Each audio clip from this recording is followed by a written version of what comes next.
All right, so Ecclesiastes 7 is where we'll be tonight. We are, again, just at the halfway point in Ecclesiastes. And tonight, I just will give you sort of a heads up. This is going to feel a little bit like a chapter in Proverbs. And if you are thinking about Proverbs, I think the typical chapter in Proverbs that we would look at is the chapter that has sort of pithy sayings that are insightful, but may have nothing to do from one to the next. And I think there's a little bit of that tonight, although I've tried to, I think I've sort of seen through it where I think there might be a little bit more of a theme than that. There is some repetition as well, but probably the most interesting thing about this passage is he's going to use better than statements. And we understand how better than works. Most of the time, it's just a preference, right? And so, you can start a conversation that might turn into an argument about things like, which one do you prefer, Coke or Pepsi, or Chevy or Ford, or I don't know, bacon or sausage for breakfast, or vanilla or chocolate ice cream. And most of the time it's just a preference. Most of the time, there's not going to be any final statement made. Occasionally, you might come up with a preference that seems pretty shocking, that most people wouldn't agree with. And that seems to be sort of the way he's going to go at this tonight. He's going to mention better than truths that at least for the moment, we're going to have to go, really? Like, that's really better. And yet, I think we're in another one of these sections tonight where largely what he's going to say is accurate.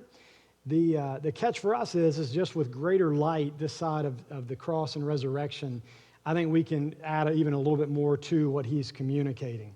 And so I think there's like 7 points we're going to walk through in this process. The first one is this, and the title, by the way, is A Better Way to Live, picking up on this theme of better. Strive to finish life with a good reputation. So a better way to live is to think about the end and to live toward the end so that you will finish with a good reputation. So here's what he says, and some of these I'm going to only read part of the verse just to not kind of go too far off the excursion that's going to take us on. So it starts in a very simplistic way. A good name is better than precious ointment. Or some translations would use here things like perfume. It's better than perfume. And it immediately is leading us into some pretty interesting illustrations. But the starting point is the good name. And the good name is just another way of describing a reputation. As he describes a reputation in this regard, obviously it sort of fits with the old idea of integrity, that integrity is who you are when nobody's watching.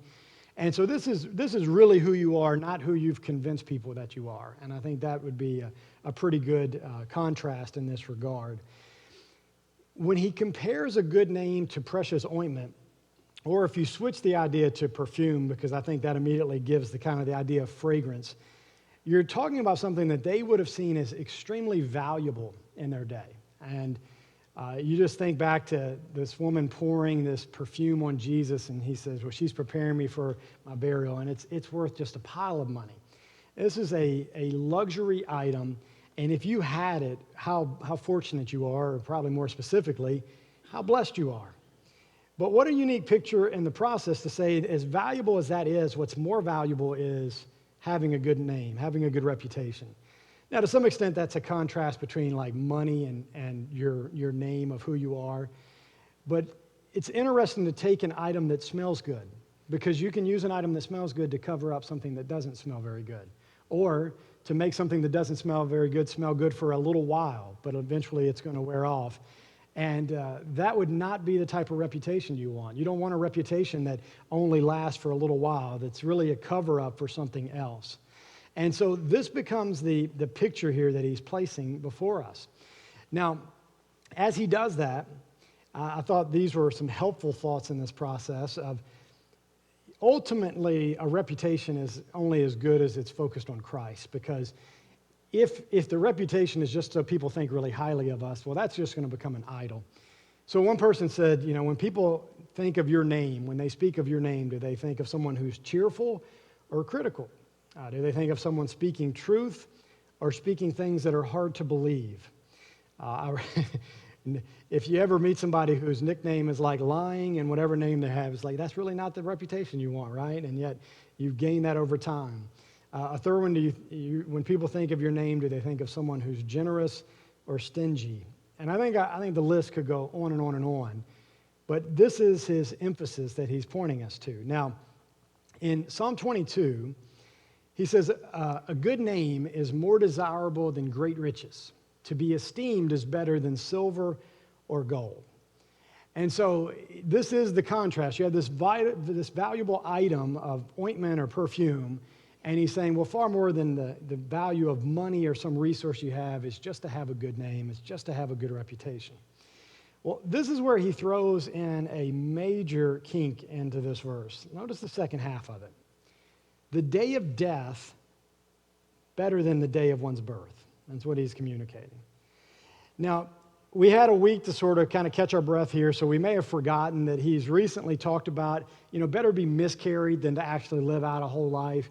And he's been in some dark places at times, but I don't actually know that he's in a dark place when he says the day of death is better than the day of one's birth. I think he's still in the same conversation about reputation. And I think what he's communicating is that when it comes to reputation, the positive of the day of death is the reputation is secure. Like if you've made it to the very end of life with a solid reputation, when you die, it's secure. There's you can't mess it up. The idea really with that is that I think we realize you can ruin a reputation in a moment. And unfortunately, one of our most recent examples, and I don't know exactly where truth will come out in all of it, but it seems like the evidence is pretty overwhelming, is Ravi Zacharias, who, of course, his reputation largely has been ruined after death, but from actions, obviously, that he committed beforehand. Now, his wife, I think, came out this week and is saying that all those accusations are false. Who knows at the end of the day? But I think we know the reality that you can live with a great reputation for a long, long time, and you can destroy it in a moment. But if you can make it to death and you die with that good reputation intact, there's nothing else that can happen to ruin it, is what he's describing. Well, what about the day of one's birth? Well, if you go back to the idea of name in place of reputation, the day you die, your name should have some significance. It should mean something to people. There should be something attached to it. Again, when people think of your name, what do they think of is really the idea there. The day of your birth, your name really doesn't mean anything. It's just given to you in hopes of what you will be. And of course, particularly in the Jewish culture where all names had meanings that were sort of significant in a sense, almost as a blessing or a hopeful prophecy of the future, the birthday is a name that doesn't really have any significance. The death day, hopefully your name has gained some meaning and significance through a life well lived. And so that's the unique picture that he's painting for us as we look at this section here. So this is the idea of this good reputation. Now, if you look in Proverbs chapter 10, I thought this was a fitting verse in light of it. The memory of the righteous is a blessing, but the name of the wicked will rot. Well, you obviously want to die leaving behind a name that's a blessing to others, not a name that people are happy to see rot. And that becomes a unique picture here. And so I think he's encouraging us. We want to live in such a way that we think about the end and we pursue that so that it changes how we live. Now, the other verse I have marked for you is from Ecclesiastes 10. So I don't have it on the screen because I figured you could just turn a little ways. But you know he's going to constantly be repetitive. And, of course, repetition is a great teacher. And you're going to get some of that repetition tonight. I'm probably causing you to have more with some of my application points every week. But when we get to chapter 10, dead flies putrefy the perfumer's ointment and cause it to give off a foul odor. So does a little folly to one respected for wisdom and honor. So if we go back to that same idea of this precious ointment, he's saying, yeah, but all it takes is dead flies to ruin it. And he's saying all it takes is a little bit of folly to ruin the name or reputation that you've gained as well. And so what do? Well, we strive to finish life with a good reputation. We want to live in such a way as to honor Christ, as to carry the name of Christ, and ultimately to be able to say like Paul, I've finished the race and I've finished well in that process. And so this becomes the starting point. And in this sense, you can say, I think, well, the day of death is better than the day of one's birth because it can signify a life well lived versus a life that still has to be proven over the day in and day out struggles of life. Any other thoughts that come out to you in verse 1 there before we keep moving? I read a quote this week. It Nice. Live your life so that when you die, even the undertaker's sad to see you go. That's good. Thought you were going to go with the people don't have to lie at your funeral, which is also useful, but that's good. Any other thoughts? All right. Well, that takes us to the second point. So a better way to live, allow the certainty of death to teach you how to live. All right, so 2 through 4, I think, is all going to carry the same theme. And so this is breaking a little bit from that sort of Proverbs mentality where maybe one verse doesn't have anything to do with the next. It also is going to keep on the theme of death. And, you have to really ask yourself, is the day of death really better than the day of one's birth? Well, even more so, look at these next verses. Verse 2, better to go to the house of mourning than to go to the house of feasting. For that is the end of all men, and the living will take it to heart. So here's the suggestion, basically, that it's better to go to a funeral than a party. And I know we can get to seasons in life where you go to a lot of funerals, but I don't know of anybody who would rather go to a funeral than a party. I don't know. I mean, maybe, but this is his suggesting. Now, when he says house of mourning versus house of feasting, it's just the location. And they're not going to go to a funeral home in this day. They're going to hold any sort of, funeral service, or I guess maybe like what we would call like a family night now, in the home. So he's saying better to go to a house where they're mourning this death than to go to a house where they're feasting or having a party or a celebration. Now, as he describes that, the answer as to why, he at least gives us very, very quickly. And so he says to us, that is the end of all men, meaning as you go to a funeral, one day you're gonna end up at a funeral as well. There's gonna be a funeral for you. And this reality should cause you to live more wisely. So he uses a statement, the living will take it to heart. Meaning the living will consider, all right, this day could be coming for me tomorrow. And if it did come for me tomorrow, what does that mean for me? How does that change how I live? What impact does that have on how I live life every day? Death and the impending reality of it should have some impact on how we live. Now, we can make bad decisions still with that. I think the same person could make a good decision or a bad decision just because of the impending reality of death. But he's just arguing here that if we go to the house of mourning, it will cause us to consider how to live life more wisely. If we go to the house of feasting, it won't do that at all. Now, he's going to pick up on that and continuing in verse 3. Sorrow is better than laughter. Now, here's another one. You really believe that? Because I just got to tell you, there was a day, I think, where I liked to watch movies that had kind of some sadness to them. C.S. Lewis, I can't even remember the name of the movie now. But anyway, there's a movie about C.S. Lewis, and of course his wife dies pretty young, I think pretty early on as they're together and stuff. And you're going to cry if you watch that movie. And I remember thinking well, this is something worth watching. Now, I'd rather just watch something and laugh. I don't even need to be serious anymore about movies. I think I see them as a distraction rather than anything else. And so the thought that sorrow is going to be better than laughter for me doesn't seem to really fit with some of the challenges of life. In fact, we watch the news, we see other things going on around us, and we're like, we get plenty of that. Well, how about some laughter? How about some joy in the midst of this? So how can he argue that sorrow is better than laughter? I don't think it's that laughter's bad, and Solomon speaks highly of laughter in the Proverbs. But when he says in the second half of verse 3, for by a sad countenance the heart is made better, I think what he's arguing here is which one has a better influence in life. And I think his point is just very simply this. There's a sense in which nobody's made better or wiser by laughter. But sorrow has the ability to make you wiser, to cause you to live better in this process. So a sad countenance, the heart is made better. There's a growth that can take place. One person said it this way, dealing with death makes us better people. The idea just being, this causes us to think more wisely about life, how we want to live, where we want to invest our times, to make better decisions. Usually that could happen. You could see people making good conversations, having phone calls with people that they haven't talked to in a while, maybe trying to make right things that were wrong for years and years and years.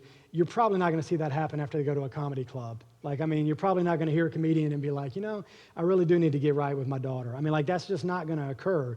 But there's something about dealing with death, something about dealing with pain, something about dealing with sorrow that has the potential to cause us to grow.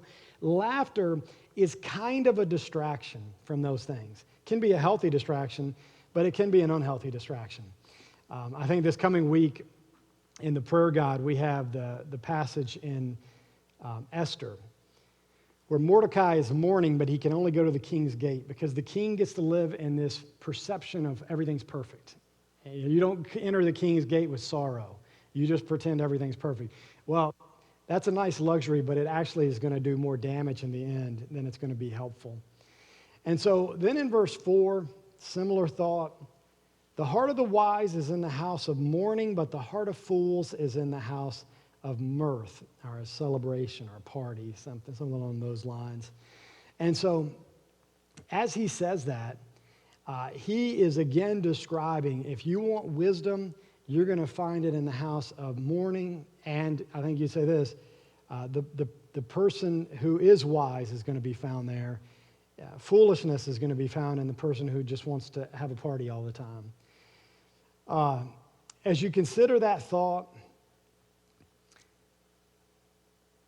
I know there's sometimes, and you might be a person like this who just sort of has this issue with funerals, and so you try to avoid them at any cost. I think there's a huge warning for us to make sure we're not missing out on the wisdom that can provide. But I think in a sense it's even more than wisdom. Because the other thing that's happening in this process is that we're thinking about what good can come out of it. And again, a party might be a good distraction to keep you going for a while in the midst of the hardships of life. But there's something about sorrow and pain that might actually help cause you to grow in the midst of those things. One aspect of that would be like here's what Jesus says, blessed are those who mourn, for they'll be comforted. Now, he might just mean mourning sin, but that would still be significant in this process. I think he is saying there's this weird sense, because of course the word blessed basically means happy. Happy are those who are sad, is the upside down kingdom that we're in. But why is that? Well, partly is because they get to experience something from God that you can't experience when things are just perfect. They get to experience this sense of comfort. So an example of this, at a birth, the general mood is excited and expansive. It is no time for dwelling on life's brevity or on human limitations. We let our fancies and our hopes run high. At the house of mourning, on the other hand, the mood is thoughtful and the facts are plain. If we shrug them off, it is our fault. We shall have no better chance of facing them than in the house of mourning. Said a different way, going to a funeral helps us to think wisely about death, which means it causes us to potentially think wisely about life. All right, so what does this end up meaning for us? Well, I think it means that we pray prayers like this, Psalm 90. Teach us to number our days that we may gain a heart of wisdom. Basically, I know the days are short, and if I realize that, I can live wisely in that process. Or Psalm 39, show me, Lord, my end and the measure of my days. Let me know how fleeting my life is. And he's just making this same point. We can pretend that death is not coming. We can pretend that there's no pain and hardship in the world or in our lives, but eventually it's going to prove to only be pretend. And the sooner we realize that and take seriously the end that's coming, the wiser we'll be able to live in life. Any other thoughts there in that really depressing note? Anything else you want to share or point out there? All right, well, here's the third one. Pursue what allows for you to finish well. I kind of backed up pretty well from this statement, but I think it's an obvious one. Verse 5, and I don't know that we would really argue with this one. It is better to hear the rebuke of the wise than for a man to hear the song of fools. So what's better here? And I think we probably could back up from this and just say it's not the song of fools, really. It's not anything specific on what exactly does that mean. It's just this. You can put people around you who only say good things to you and will never call you on anything you do. Or you can put people around you who love you enough to actually say, hey, what you're doing is not very wise.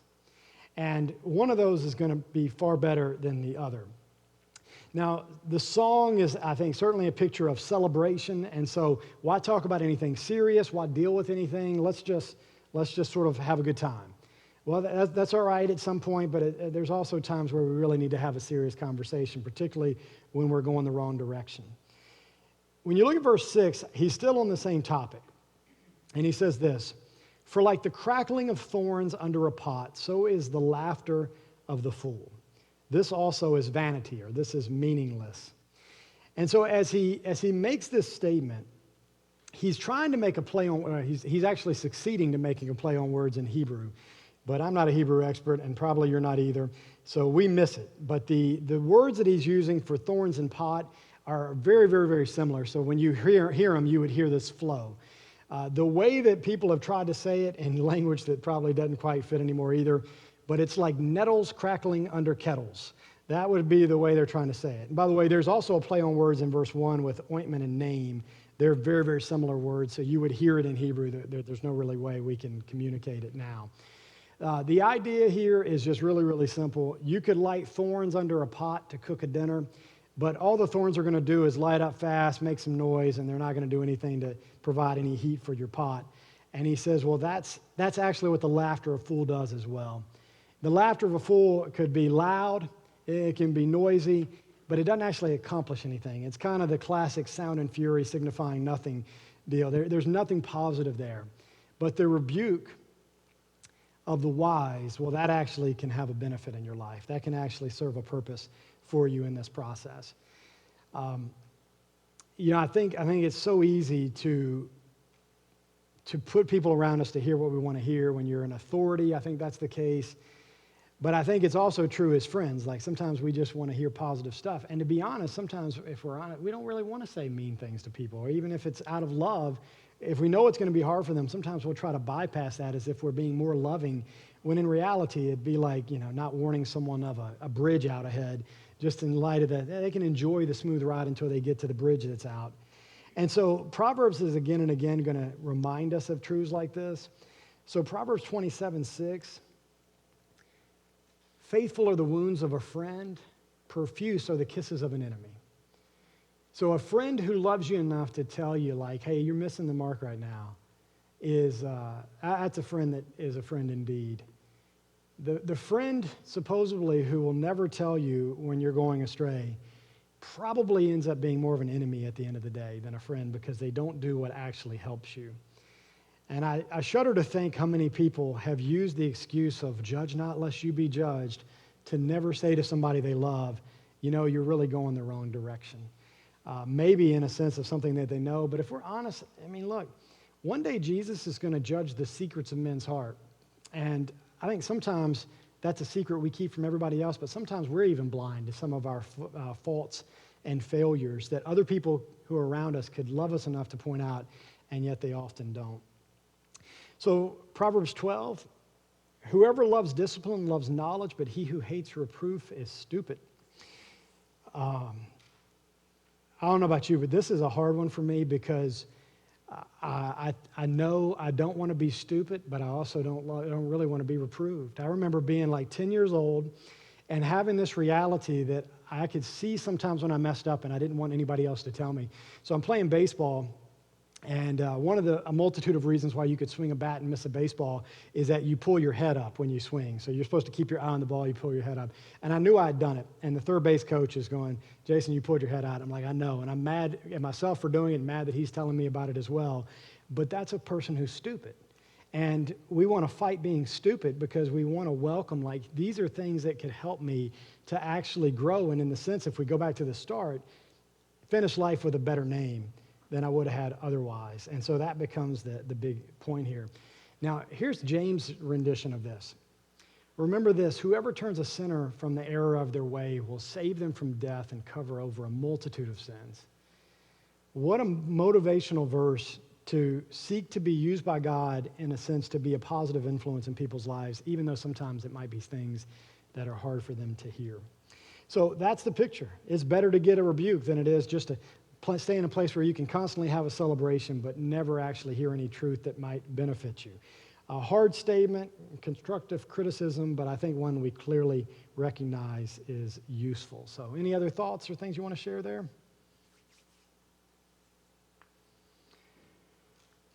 All right, verse 7 is the next one. "Beware the danger of living for the moment, especially when it comes to money."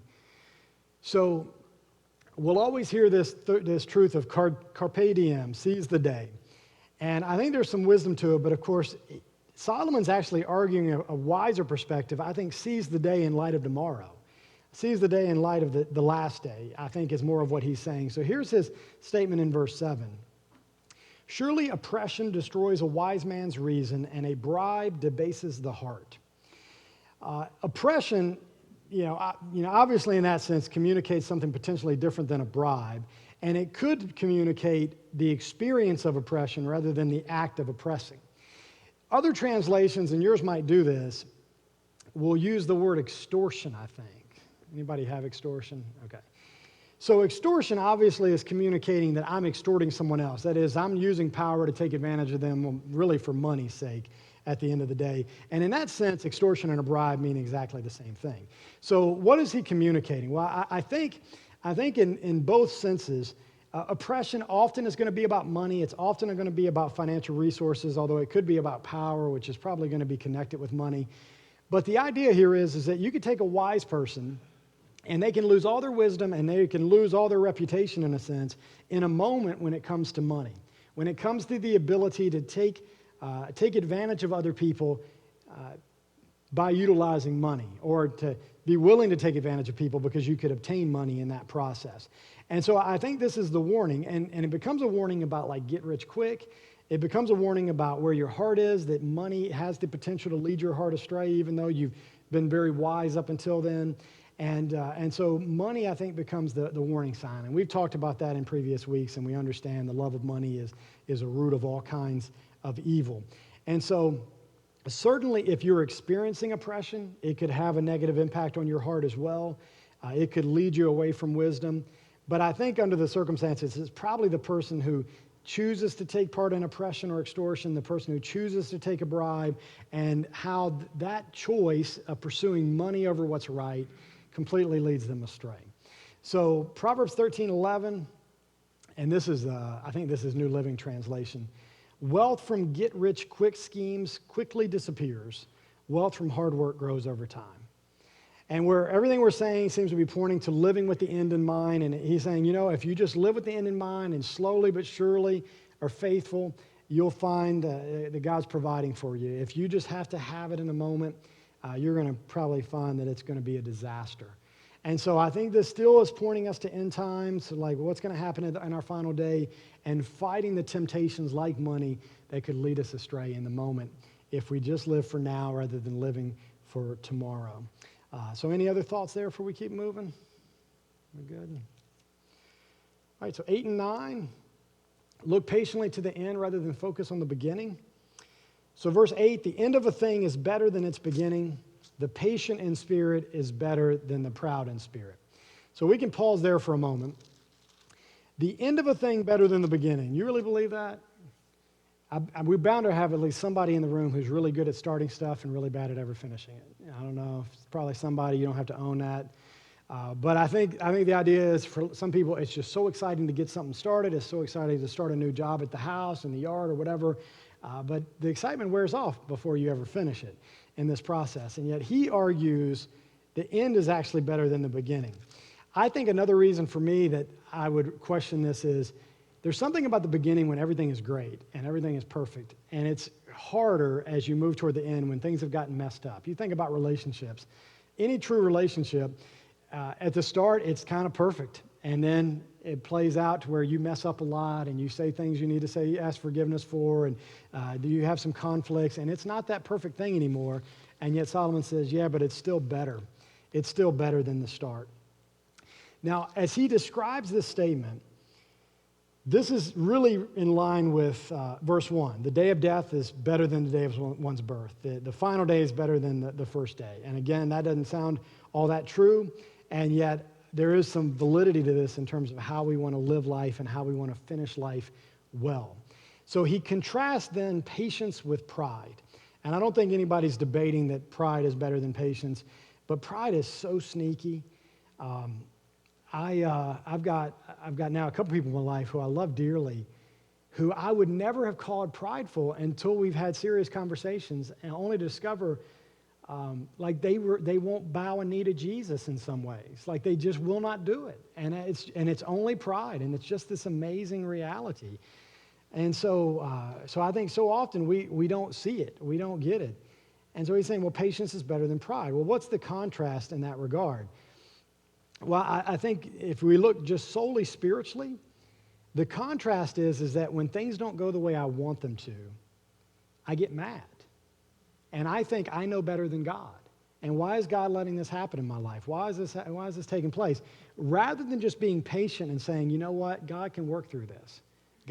He can operate even in the midst of things right now that aren't good. The end is not over yet. And I think when you have, particularly when you have kids, heading toward adult age, you can look at where they are for a moment and feel like it's over and forget that, no, there's still time here. And can I be patient and just look for God to work in this? So verse 9 is clearly connected. And he says in verse 9, do not hasten in your spirit to be angry, for anger rests in the bosom of fools. So the proud person is the angry person here. So it ends up begging this question of, how do you get angry when things don't go your way? Do you get angry when things don't work out the way you desired for them to? Ultimately, what we're doing is we're saying, I know better than God. I think God should have done this differently. And we're sort of saying that we're putting ourselves over God in this process. One person said it this way: we err when we think we know best and give up before God has chosen to act. And so this becomes the challenge for us. And the picture of anger in the bosom of fools, this is Jason Confession Night. This was the first Bible verse I memorized because as a young man, I saw anger in my life. And so I did this one before, like John 3:16 and stuff. The picture is, remember the old TV show Bosom Buddies? Like that's the picture. It's like you make a friend with anger. You invite anger to come close and be a friend of yours. You invite anger to have this permanent residence in your life. And he says that only person that does that's a fool. And yet if we're honest, when things don't go our way, anger rises up, and all it shows is that we are a fool. We've made a friend with anger, and we're really a proud person who needs to find patience by trusting in God.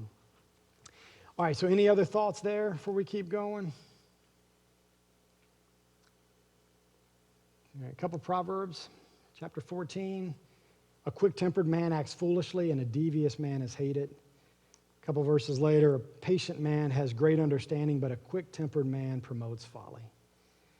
And so we want to ask God tonight to help us to be those who are patient and trusting in Him, in His ways, and His wisdom. All right, so verse 10, don't romanticize the past at the expense of the present. So this is a great statement for us. Do not say, why were the former days better than these?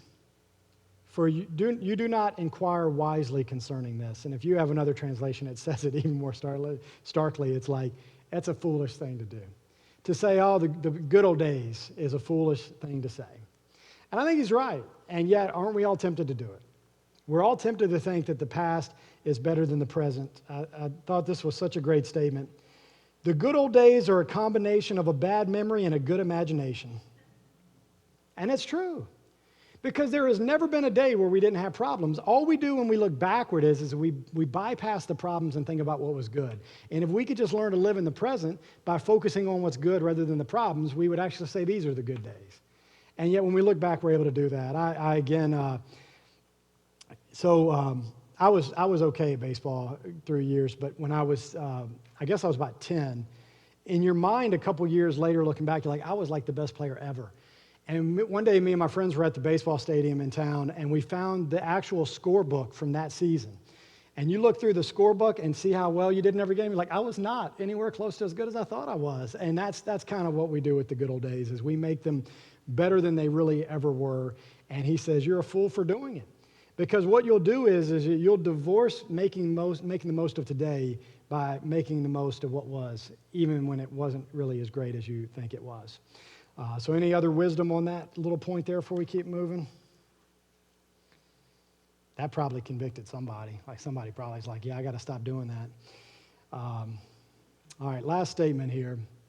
Live with wisdom so you can die with wisdom. So 11 and 12, wisdom is good with an inheritance and profitable to those who see the sun. For wisdom is a defense as money is a defense.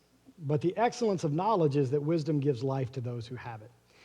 So notice here, he's speaking positively of money. Money has a positive side to it, and certainly there's a chance of security that money provides that a lack of money doesn't necessarily provide. And I think that's what he's keying in on, even as he talks about an inheritance. He's saying that wisdom is better than that, because wisdom can cause you to live life in a way that is the best way, and thus to die with your reputation still intact. It can cause you to live and die wisely. And so I think that becomes his sort of concluding point here before we move into some other thought about really trusting God in this journey. And so let's go ahead and transition to looking at life beyond the sun. So I think everything he said is accurate. I think his better than statements are true, even though they're hard for us to hear and they really cause us to ponder for a moment. Do I really agree with this statement? And so what else can we add to this? And here would be, I think, a really great thought that is not mine. The day of death is better than the day of one's birth. And just think about that with Jesus. Like Christmas Day is marvelous for our faith. But when you separate it from Easter and the death and resurrection of Christ, it has no meaning. It has no meaning. So the day of Jesus' birth was great, but his death is even more important.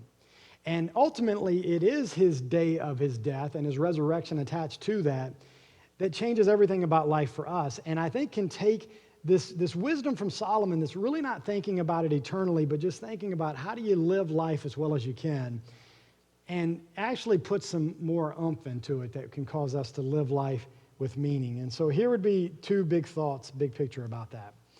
Jesus' death and resurrection gives us hope beyond this life. So just think about it like this with Jesus. Jesus is preparing for the cross, and he says, you heard me say, I am going away and I'm coming back to you. If you loved me, you would be glad that I'm going to the Father, for the Father is greater than I. And so Jesus looks at his death and he says, there's better coming after death than can be found in this life. And if you just trusted that, you'd be happy for me, that I'm going to be with the Father. And so this all of a sudden changes us, where we're not just going, I really want to make sure I die where people respect me, but we're going, no, I want to live for what God has for me that's more than what I can obtain in this life. So Philippians 1 is one of the places we could look. Certainly we could have gone to Jesus on the cross, saying, today you'll be with me in paradise. We could also go to 2 Corinthians 5, thinking about to be absent from the body is to be present with the Lord. But Philippians 1 says it this way, for to me to live is Christ and to die is gain. If I am to go on living in the body, this will mean fruitful labor for me. Yet what shall I choose? I do not know. I am torn between the two. I desire to depart and be with Christ, which is better by far.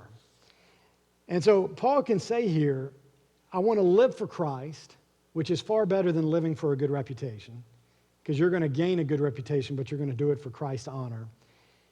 But I want to recognize that when I die, it's actually going to be a gain. And he can say there, it's far better to go be with Jesus. And so we ought to be in that place where we know that this is what we're longing for, and yet we want to make the most of life here. And that's what Paul was describing. And it's Jesus' death and resurrection that ultimately gives us that hope. Now, in light of that hope, I think what we're doing is we're realizing we have to live in light of who Jesus is and what he's done. So here's the other point. Jesus' death and resurrection tell us that we will stand before him in judgment after this life. So Jesus, who's walked through death and lives, this is the significance of it in Acts 17. God, has set a day when he would judge the world with justice by the man he has appointed. He's given proof of this to everyone by raising him from the dead. And so it is this resurrection of Jesus that not only says that we have hope in death, but also says, well, we've got to make sure we deal rightly with Christ in this life, because he's the one we stand before. So 2 Corinthians 5, I already mentioned this verse, but here's the statement. We are confident, I say, and would prefer to be away from the body and at home with the Lord. So we make it our goal to please him, whether we're at home in the body or away from it. So to some extent, I think Solomon's saying that we want to live and die wisely, but we have more understanding of it when we say our desire is to please Christ, whether we're in this life or when this life comes to a conclusion.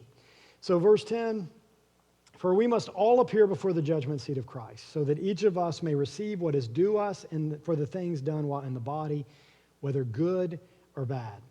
So this is the reality of our lives, and this should be what drives us, is really not what people are going to say at our funeral or what's going to be described or talked about at that point, but really just what Christ is going to say as we stand before him. Are we going to be found faithful? Hebrews 9, just as a man is appointed to die once, after that he is to face judgment. So this is the reality of life. So what does that mean for us? Well, we live with that in mind. So Colossians 3 says this, and we could probably quote Colossians 3 every single week. Set your minds on things above, not on earthly things. For you died, and your life is now hidden with Christ in God. When Christ, who is your life, appears, then you will also appear with him in glory. So we don't live from this earthly perspective. We live from heaven's perspective. We live knowing we're united with Christ. We live knowing we have an eternal home with him. So I don't have any of this on your notes, but just a couple thoughts here as you think back through these points that we've walked through tonight. First and foremost, we do want to live and have a good name when we die. We want to finish life well. And to do that, I think ultimately we want to be known for following Christ. We want to have the characteristics of Christ. We want to walk so in step with him that others see Christ in us. In verses 2 through 4, you have this picture of better the day of mourning than feasting, better to think about the end. And that's Colossians 3. If we know not just that there's a day we're going to die, but there's an eternity that God has for us, we live with that eternal perspective. We invest in eternal things, and it changes our perspective here. We don't fall in love with the world because we're wrapped around what God has for us for eternity. When you get down a little bit further, Jesus is going to judge the secrets of men's hearts. So better for us to have people who love us enough to point out what maybe we aren't wise enough to see in our own lives that we're blind to, so that we can get rid of those things and live as faithfully for Christ as we can as we anticipate standing before him one day. As you keep moving, you've got this idea of, don't live for quick money. And as you think about that, what will keep you from doing that is living in fear of God now and living in light of God's promises now. And so as you do that, it'll allow you to be content to say, you know what, I don't need to pursue something right here that God doesn't have for me, because if I have to do that to get it, I know that's not from him. As you keep going, trusting in God's timing, the end of a thing is better than the beginning. You're going to have to embrace Romans 8:28, aren't you? You're going to have to take hardships in life, and you're going to have to go, I don't know how God can turn this around, but I know he can. Because I know what he did at the cross when he took what seemed to be hopeless and made it what provides hope for us. So God can work all things together for good for those who love him and who are called according to his good purpose. Or Philippians 1:6, that he who started a good work in us can bring it to completion, even when it doesn't seem like it's possible.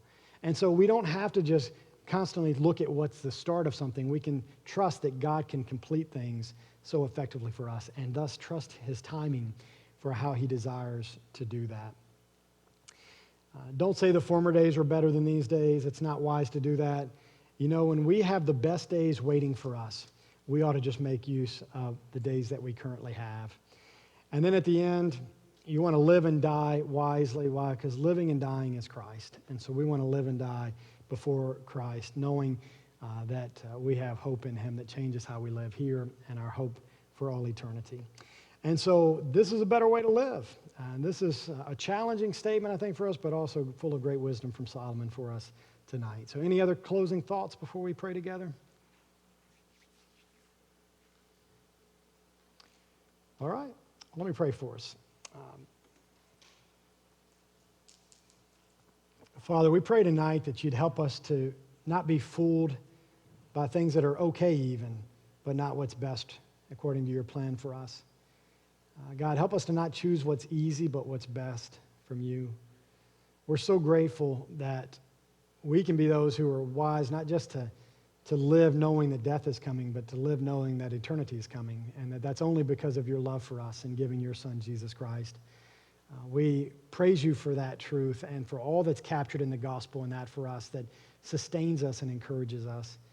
And so we make it our aim tonight, God, to live pleasing before Christ, knowing that our righteousness is given to us from his accomplishment on our behalf.